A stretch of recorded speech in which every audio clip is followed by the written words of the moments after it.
Welcome to Boots on the Ground podcast, the podcast where we break down Infor Cloud Suite Industrial and how it's powering manufacturing companies. In every episode, we will explore how ERP transforms operations, streamlines production, and drives real results in the manufacturing world. Whether you're running a plant, leading IT, or just trying to make sense of digital transformation, this is where tech meets torque. Let's get into it. All right. Well, welcome back to another episode of Boots on the Ground podcast. We're still going, Brandon. We're on our third episode. We haven't got fired yet or canceled yet, so that's a plus, right? I mean, we're doing something right. We got UConn here today. We got a job, dude, and we're all right. Yeah, we're good. You got our mascot there, UConn, on the couch hanging out, sleeping on the job per usual. Yeah, well, wish we could all be him. Somebody's got to. Somebody's got to. That's right. So, man, dude, this spotlight thing is just killing me, right? People who aren't watching this video and they're just listening, I have this ring light, I guess, in my room that I'm in. It's just not working right, and it's just not bright. I look dark. Looks like I'm in a dungeon. And I'm not in a dungeon. I'm in a room with skylights, and it's beautiful. But here I am looking like I'm out of a cave. Not a professional. If you guys have any tips or tricks on lightings, we have no idea what we're doing. So appreciate it. Yes. Go ahead and shoot us that message. But awesome. So, Brandon, it's another Monday. How was your weekend? Dude, good, man. Just hanging out, going to the pool with the kids, two little fish swimming around. I got to see you in person last week in Florida. You put on an absolute clinic on the golf course. So, classic salespeople. We're golfing out there. But, yeah, that was really fun. But, no, yeah, another good weekend here in Tennessee, man. What about you? Yeah, no, that was fun last week, by the way, in Florida. We had a good time. Had a little sales meeting, little team bonding, hanging out. But, another weekend, just chill. We had some family friends over, so that involves going to the beach. It involves going out on the boat. So we were pretty busy, but back to the grind now. And, well, speaking of that, why don't you go ahead and tell the fine listeners who our guest is today and about our third episode? Yeah, so another good episode. This week we'll be focusing a little bit more on aerospace defense. We have Chase from DOT Security. He's a virtual compliance manager, and he supports his clients in achieving and maintaining cybersecurity compliance with a strong focus on cybersecurity maturity model certification, that's CMMC. And at DOT, Chase works closely with businesses to evaluate current practices, implement effective security controls, and build sustainable compliance programs. That may seem like a lot of information. We'll dive deeper into that for anybody who doesn't know what we're talking about. But yeah, it's what they're doing over there is really cool. I'm excited to learn more about it. But there's a lot floating around in the space right now about this, so I'm really excited for this one. There is, and lately, the opportunities that the sales team here at Solutions X has been working when it comes to ERP systems, the GovCloud industry, and the manufacturers who are in the A&D space and DoD space. It's been crazy busy. So this is becoming a big thing, big topic, and I can't think of a better time to bring someone on who is a expert in it. So let's go ahead and bring Chase in here, and we will kick this thing off. There he is. Chase, how you doing? Doing good. Thank you for having me. Thanks for coming on, man. Yeah, thanks for coming on. Thanks for taking the time. Of course. Hey, hopefully that intro was decent enough, man. Fantastic. Look, I'm working on it. It's not my specialty, but hoping to get a little bit better at it. But yeah, thank you so much for joining us. We really, really appreciate your time today. Awesome. Thank you. We could just dive right on in, start throwing right at you here. Got a little bit of a snapshot of you and your organization, but I'd really love for you to go just a little bit deeper and tell us how you and DOT Security are helping aerospace and defense companies stay compliant and keep our warfighters supplied with the best of the best. Of course. Yeah, we are currently a managed security service provider, so MSSP. We focus, of course, securely on the cybersecurity side of things. We do have a channel partner that focuses on the IT, the MSP space. But what we do is we have compliance services solely right now on CMMC, the NIST 800-171 requirements. But we also have services to assist organizations be more secure, whether that's risk audit through penetration testing, whether that's cybersecurity best practices through vCISO services, or just even the SOC through security tooling, solutions, alerting, 24/7 service, you name it. Seems like things have come a long way. So back when I was in the Army, we had a cybersecurity training, and it was maybe not the best. You do the little videos, and you walk through, and the guy would say, you pull your ID card, and it was just maybe not the best training. And I feel like things have probably progressed a little bit since then. So it's really cool to see what you guys are doing. And kind of touching on that too, being once, a person on the ground, you don't, you have no idea what goes on behind the scenes. So like I said, keeping the warfighter supplied and, the A&D companies ready to go to keep them supplied is, it's paramount. There's a lot going on in the world. So, I appreciate what you're doing. It's awesome. Of course. Yeah. We try to, keep, of course, all of our clients secure. We try to be the same as them, right? So another tidbit, right? .security is, they have their SOC 2 Type 2, so they're trying to achieve best, data security practices, and they're also themselves going through a voluntarily CMMC certification. So we're going through that process just like any of our clients would, to support them, right, and to also assist them in their endeavors to make it easier through assessments. I think that's awesome. That shows a lot.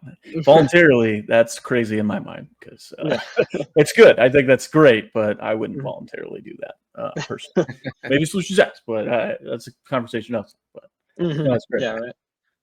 Yeah, and I feel like just to give a little bit more clarity and background, I feel like a lot of people listening to maybe this specific episode, they might have seen the title, to see what it's about, and they clicked on it. But this specific episode, they might know what CMMC is, they might not, but just in case they do not, can you go ahead and explain to them what it stands for and why it's being enforced and why it's a big deal right now? Yeah, so CMMC, as Brandon alluded to earlier, the Cybersecurity Maturity Model Certification. So it's the program itself is that certification piece. The main reason at a high level, right, is for the last, let's say, 10 plus years, there's a requirement called DFAR 7012. Look it up. If you're part of the space, you probably know it. Everyone's got it in their contracts and agreements if they're working in this space. But there's a specific requirement in there that says that a contractor shall implement the NIST 800-171 requirements as soon as possible, but no later than December 31st of 2017. That was, as you can tell with 2025, about 8 years ago. So really the big thing is there wasn't a way to really enforce on the government side, enforce these requirements, even though they were in contracts. And they realized that not a lot of companies were doing them or even aware. So they, brought in CMMC as a, government program with the same 800-171 requirements. And it's just a way for them to validate and enforce best, security practices that correlate with the NIST 800-171. It doesn't include any new requirements, right? I think that's also a good tidbit from awareness is it's not saying you have to do all these requirements. That's already in your contracts. That's already there. That's NIST 800-171. It's just a requirement to validate that you are implementing them correctly and get certified. Perfect. Yeah, that I think that'll clear up a lot of things for some of our listeners who might not have known that information. So thank you for that. Appreciate that. Of course. And then can you walk us through, because a lot of companies I've been talking to lately, they talk about going through the readiness assessment, trying to figure out what needs to be done, How do they go about being compliant, things like that? So can you walk us through a CMMC readiness assessment and what that looks like? Of course. So overall, depending on who you engage with from a consulting side that would perform these assessments, they can call many different names. They are relatively the same thing, right? Whether it's a gap analysis, a readiness assessment, a self-assessment, you name it. What they'll mainly entail, especially from, like a dot security side, they're usually like a 4 to 6 week process. Of course, there's always flexibility, right? Get it done sooner, pushed out depending on availability, but it's nothing hard, strict like an assessment, but that you'd go with a auditor for CMMC. But from that standpoint, it's usually a 4 to 6 week engagement. You usually just talk normally, like what's your environment, go through the kind of the pre-assessment phase, understand what you understand, right? Where is your information storing? Where are you currently at? Do you have documents? Do you have evidence? Do you have policies in place? You name it. And then from there, you would then, or the assessor or auditor would then collect that information, right? The documentation, the evidence, if there are any.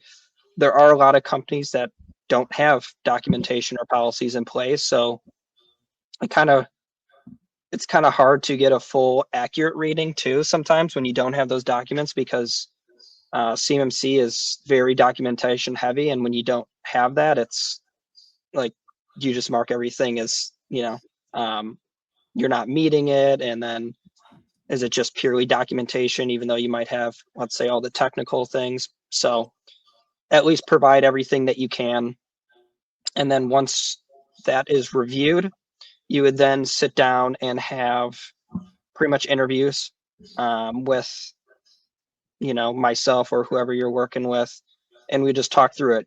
Each practice, each objective, right? There's 110 of them. There's 320 objectives within those 110 practices.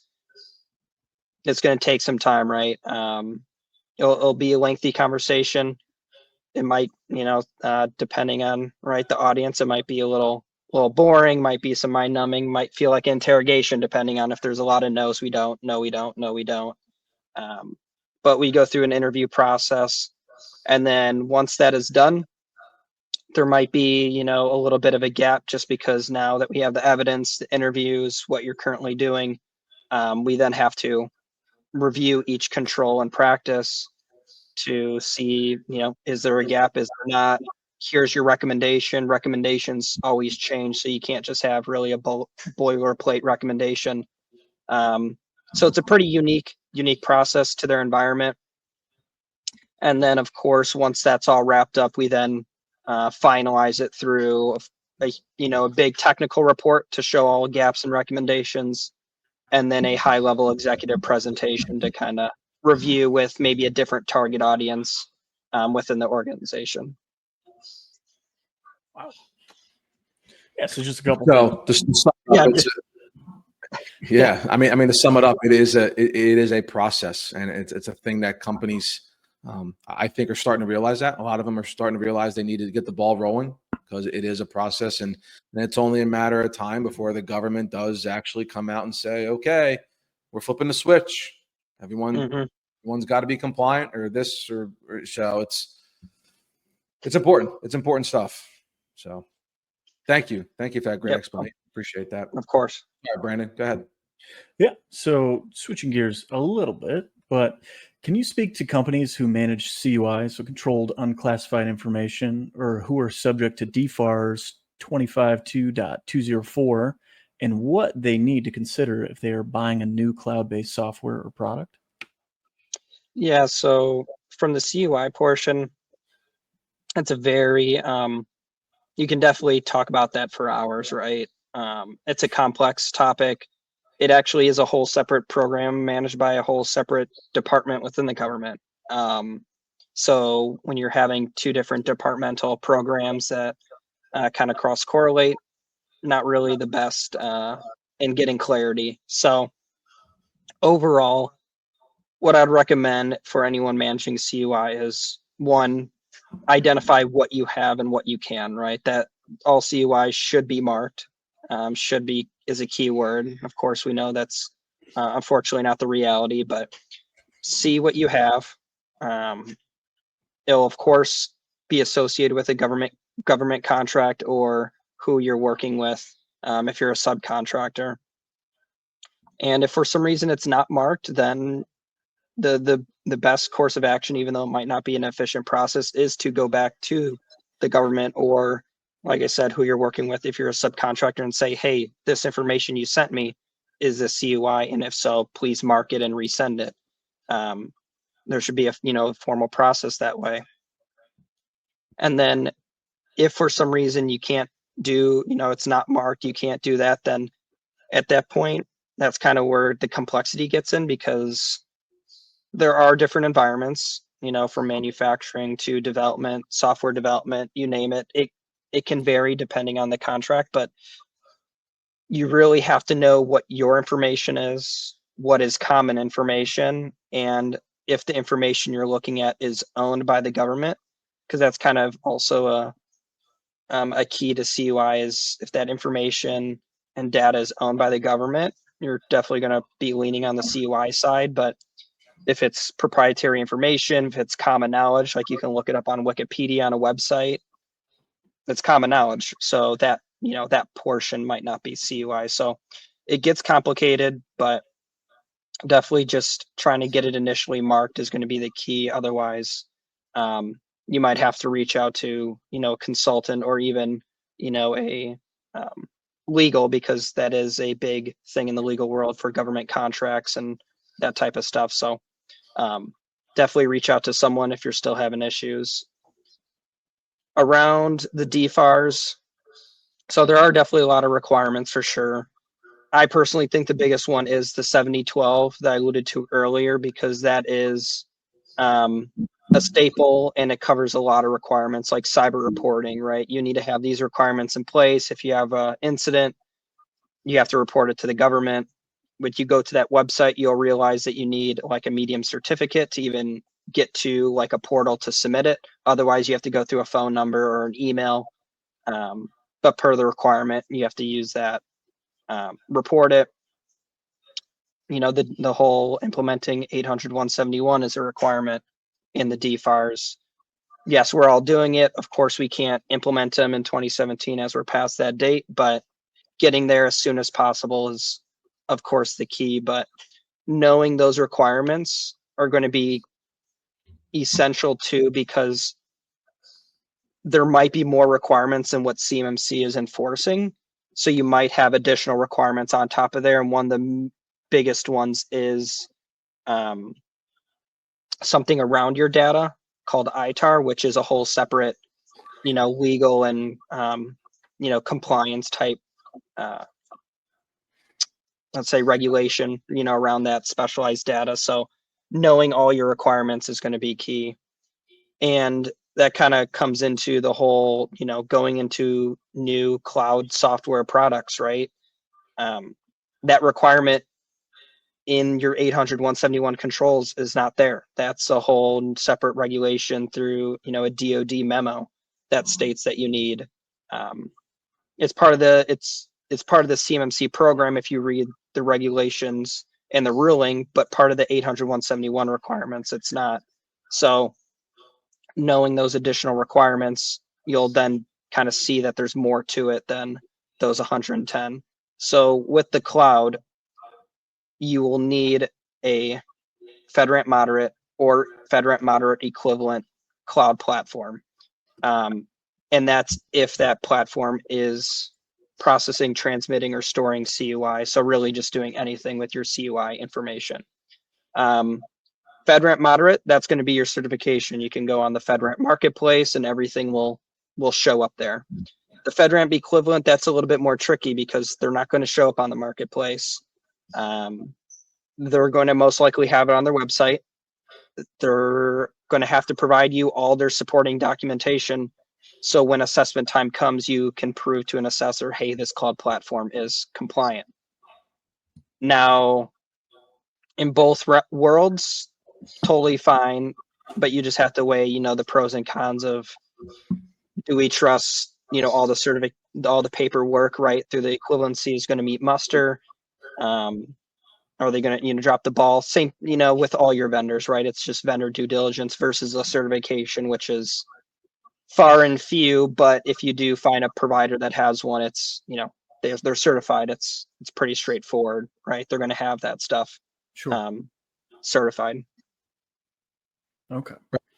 Yeah, I've the whole FedRAMP equivalency proof I've heard is very difficult. It's kind of hard to prove than just being certified, right? Just going through the process of being certified. It's more difficult to try to prove that you're equivalent to FedRAMP certified. So luckily for Solutions X, Brandon and I and Infor is a FedRAMP marketplace approved vendor. So that's one of the reasons why I think we've been very busy lately, is because people are going on that website and saying, okay, is there any ERP vendors out there who are already on this website? And there is Infor. There's a couple other smaller ones on there. Then there's a couple of cloud hosting platforms that can be that are on there that some vendors might try to use in order to make themselves look equivalent or approved, or a vendor, things like that. But that's risky, and that's going to be on the customer if they want to go down that road. But it's out there. So, but yeah, no, that was all really, really good stuff. That was a good question there. So a lot. So far, you've been talking how so much is there's really a lot of work just in general that goes into being compliant, getting ready to be compliant, selecting the right software, et cetera. And a lot of companies need to start getting ready for an audit, right? And getting ready to have this be in effect. Where is a good place for a company to start that's barely tracking what CMMC, what FedRAMP, or any of these fancy acronyms in the government? Where's a good place for them to start that aren't familiar with any of this? Yeah. Great question. So right off the bat, I would highly suggest, if one hasn't been done, definitely do some sort of readiness assessment, gap analysis, right? Understand that you may not know what the requirements are, what it entails, the intent of all of it, right? Just go to some sort of consultant organization and get what they believe your current organization is at, right? Get that framework, and then from there you have options, right? If you're in a great spot, sure, maybe you can do it internally, get someone trained up. Otherwise, if you're lacking the compliance, then maybe you might want to sign up with their consultant services, or maybe just of course shop around, right? So definitely getting some sort of assessment. If you're not going to do that, I would highly suggest working with a consultant, especially if you haven't started right already. It's right around the corner. It takes time, it takes money, it takes resources, and if you don't have an unlimited amount of it, you're going to definitely speed it up a lot with a consultant, or even maybe service providers, right? Whether that's MSP or MSSP, where they can kind of take off some of that burden, right? Just like insurance, they kind of take and absorb some of that risk. So getting that kind of put off your shoulders and off your team might be beneficial, outweigh the cost. But outside of, maybe engaging with a third party, maybe spending money, the quick and easy is going to, I'd be able to suggest, is look at the CMMC assessment guide. It's going to be, if you look that up, there's going to be one on the government page, or if you really wanted to, you can go on NIST, and it'll be 800-171A for assessment, because there has been a lot of issues where organizations just look at the 110 controls. They think they're compliant, they engage in an assessment, and they're not, because they looked at the one control that add up to be 110 versus the 320 that actually make up the whole entire framework. So looking at the assessment guide to know those 320 objectives that you have to meet. And the last thing too, along the lines of that, is look up the CMMC scoping guide, because before you can even really implement those objectives and practices, you really need to know what is in scope and isn't in scope. And even if you say everything, there's most likely devices and systems within the scope that can be labeled under a certain category that you may not actually have to implement all the controls on for CMMC.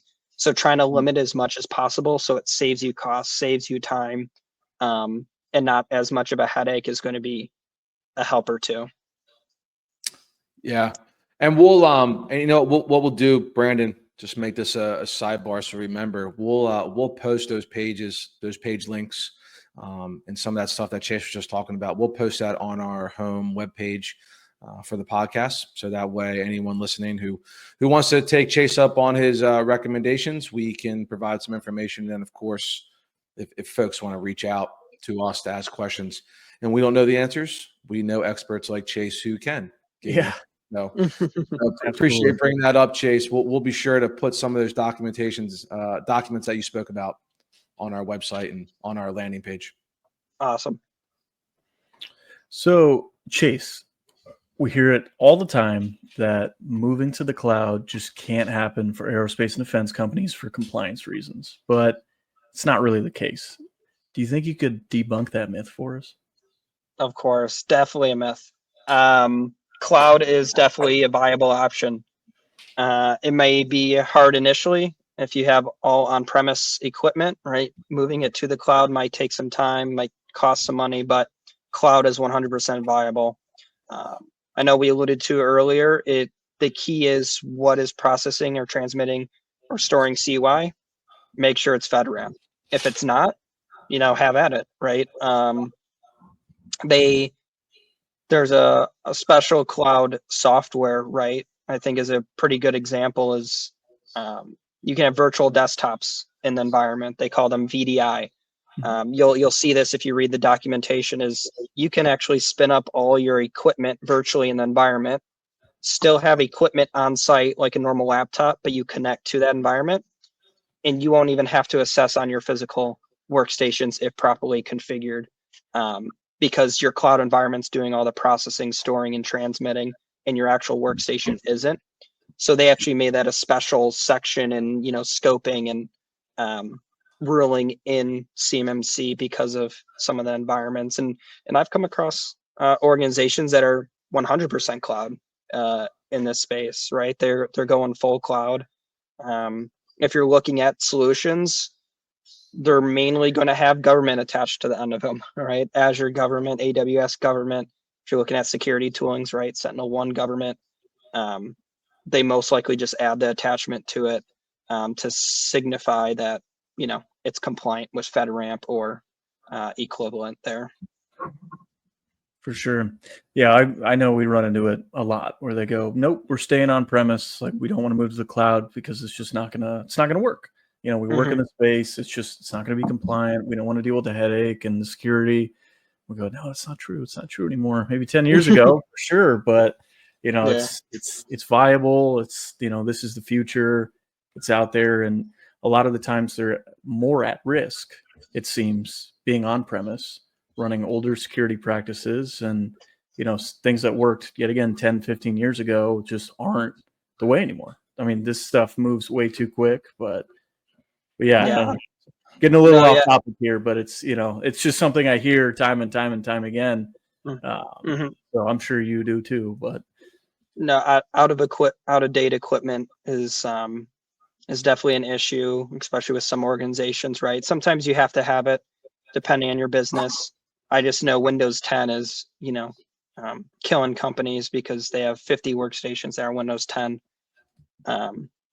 That's not going to be supported anymore coming up here. So they have to now flip it because there wasn't any sort of life cycle for those devices, which, CMMC kind of helps with, right? And identifying that, keeping inventory. But it's sometimes it's easier to additional cost for cloud services that just maintain up to date and secure. For sure.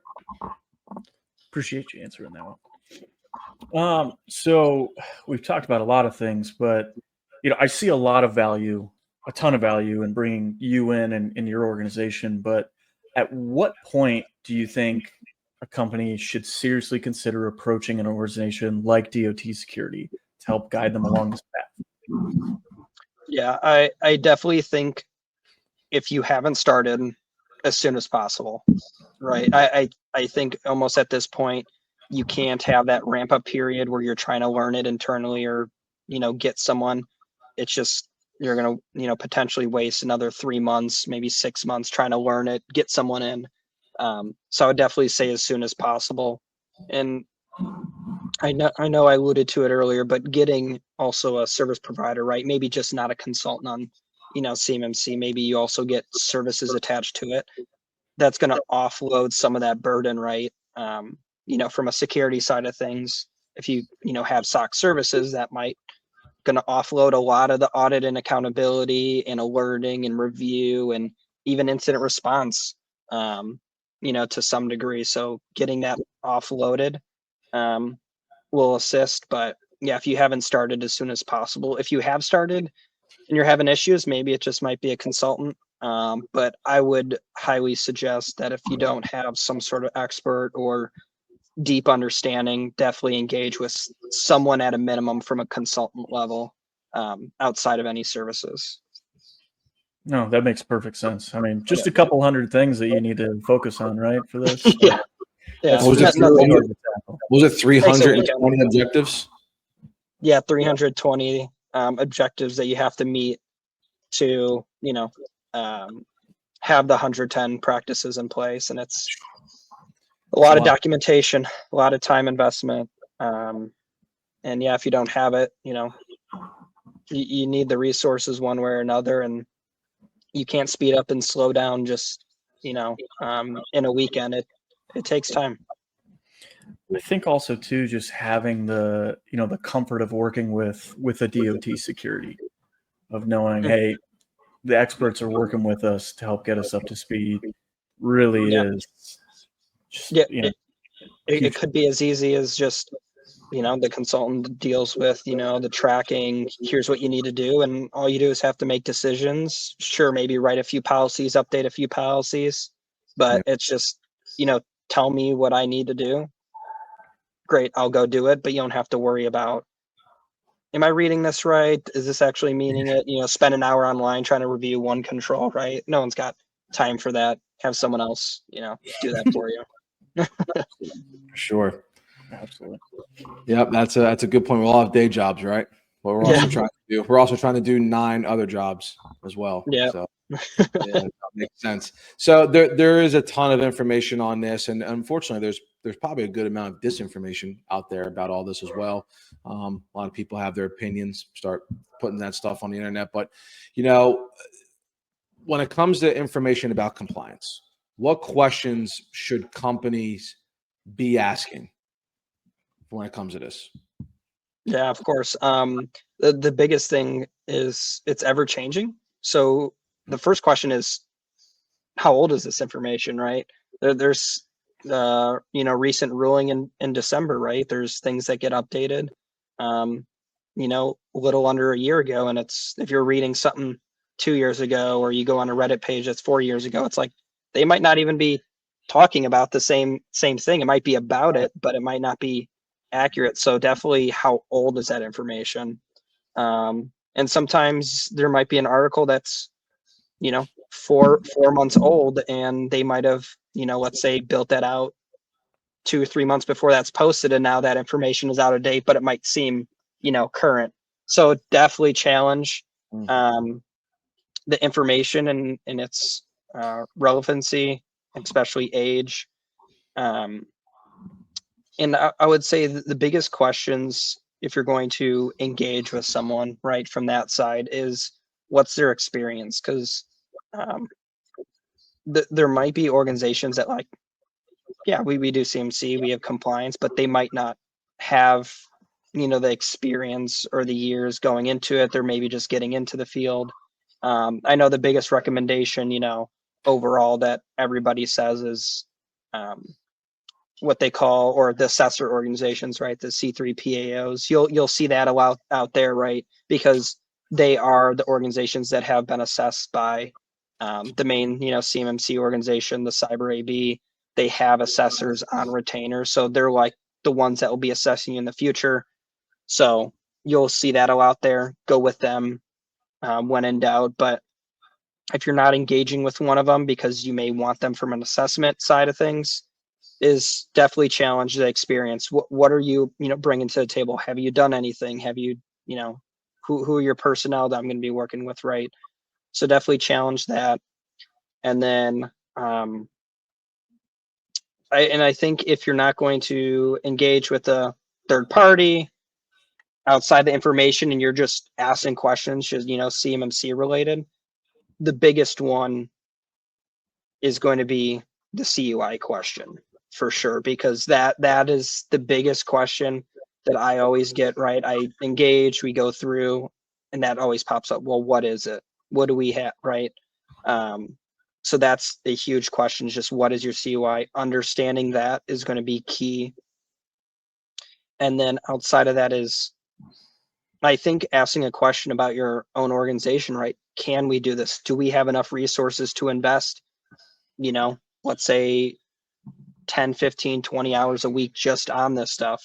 If we want to get compliant, it isn't just something where you pick up for an hour a week and you can get there in 6 months. Like that's not it. So asking your organization, can we do this? Do we have the budget? Do we have the manpower? If you don't have the manpower, that's when third parties come in. If you don't have the budget, that's something outside, that's just business related stuff. So you'll just have to handle that internally. But if it is a resource question, that's just going to be at that point, you have to have a third party to assist you, which of course will come with more cost, right? But it's a big game, and it's a matter of, are you in or are you out from a business standpoint? And you just have to look at how much work do we have? Do we need to stay in this world? Because there are a lot of people that do drop contracts or don't stay engaged because it isn't, worth it. So Right. asking those business questions too is going to be key. And I'll throw one more question at you just real quick off the cuff. Do you think it's wise for companies who are going to go down this path of being compliant and know their business survives on DoD contracts and manufacturing something that needs compliance, right? Or going through processes of compliance?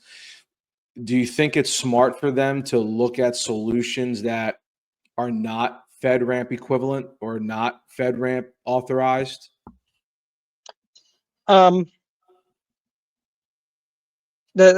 a lot of pros and cons there, right? Because if it's not FedRAMP, you're definitely going to be taking the risk, because if you don't know what that program is doing, or if you don't know what your CUI is, you definitely have the potential risk of it leaking into that platform, right? Right. I think a big example is the Microsoft Suite, right?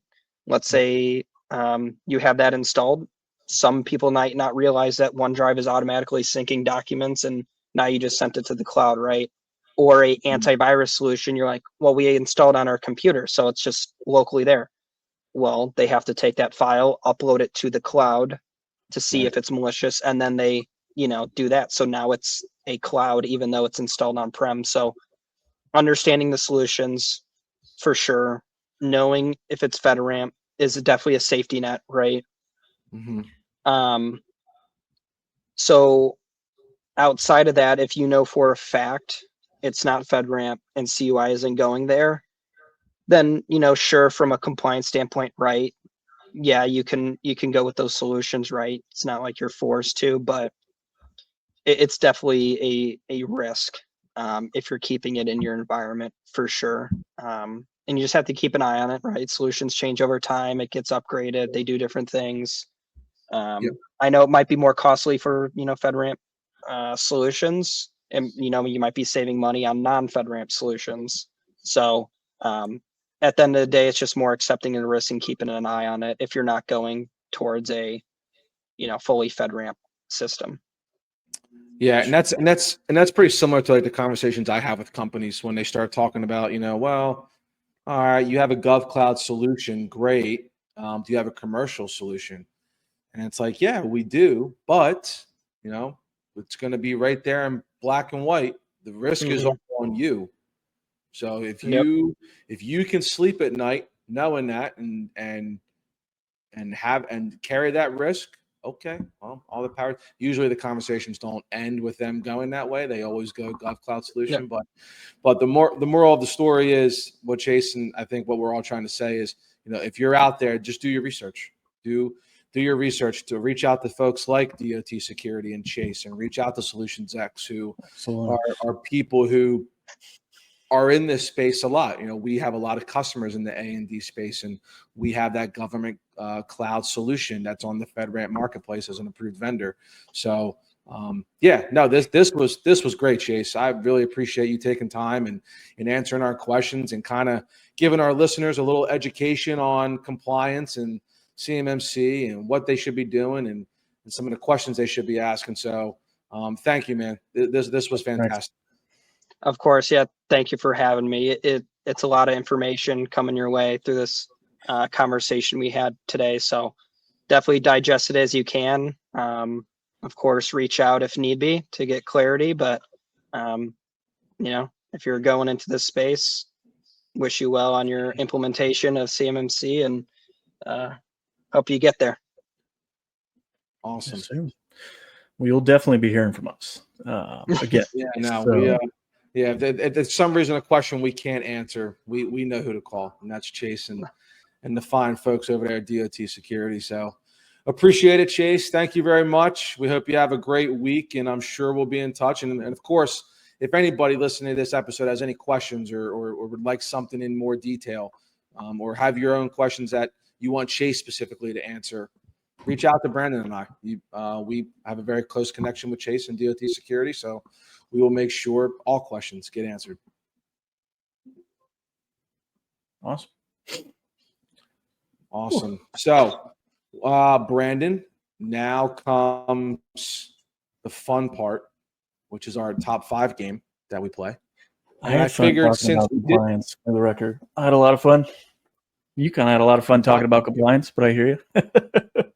Compliance is awesome. And not only is it really cool, it's just becoming such a big thing. Like it is becoming a huge topic. Like I said, we're in meetings almost every week with companies talking about compliance. So yeah, it's huge. And we're thankful here at Solutions X, not only to have Infor, right, who are the people with the approved solution on the FedRAMP marketplace and the ones who have the GovCloud, but not only do we have them, not only do we have the team at Solutions X, but knowing that we have that team at DOT Security who can help us and it really help our customers, because not everyone is ready to do this. No. And Solutions X, we can only do so much, right? We're specialists in ERP consulting and implementing it and selling it and things like that. But compliance, we're only going to get so far. Then you got to bring in the experts like Chase and DOT Security. So that's why DOT Security has a job. That's why they exist. So that's right.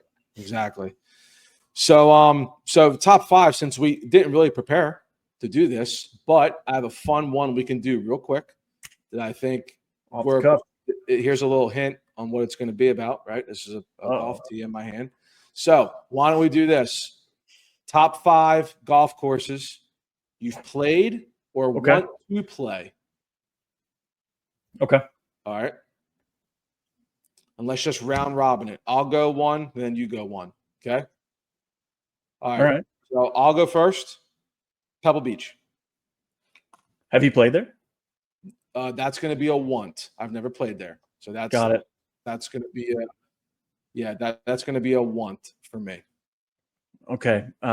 Favorite course my wife and I have ever played is the par 3 at Pinehurst. We were just talking about that the other day. That is an absolute blast. So if you ever have a chance, it's open to the public. It's the best.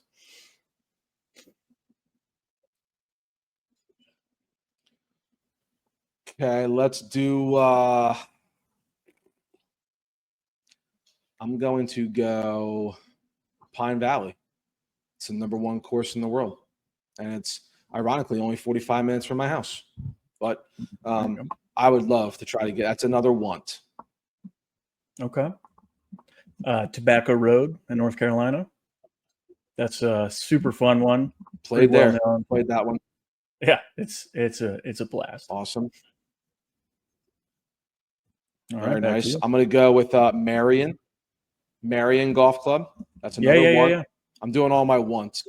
Yeah, I'm doing all my ones. This is a wish list right here. Top 5 wish list for me.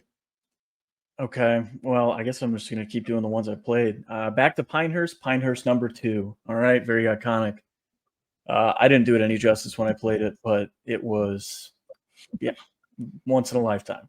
And you, caddy, and you said the cradle. You said the cradle for number 1, right? Yeah. It's cradle. Yeah, I've heard pretty awesome things about that. Trying to get down there. So number 4, let's go Seminole Golf Club down there in Florida. Ultra private, probably. I think that's in the top 10 nicest courses now in the world. So I'm gonna go Seminole number 4. All right, number 4 for me, Clarksville Country Club, my home course. Kind of a hidden gem here in Tennessee. That's funny. It's a good one. Throwing some shine on your home club. I like that. My pros listening to this, shout out. Yeah, right. That's a month of dues free of charge. And I'm gonna go my last one. Let's do Bandon Dunes. Bandon Dunes would be awesome. Yeah, Bandon Dunes is definitely on the bucket list. Okay. All right, what's your last one? Oakmont.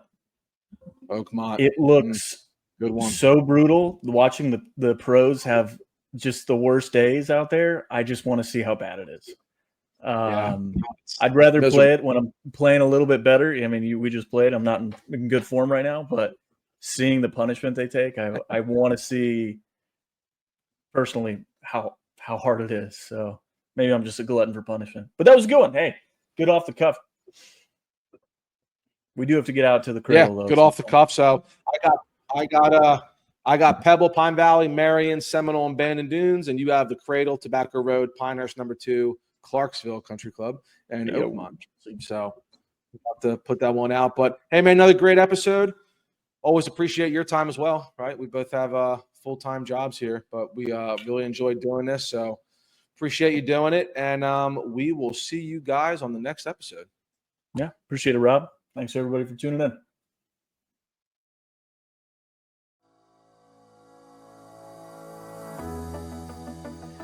Hey, this is Brandon from Boots on the Ground Podcast. Please like and subscribe.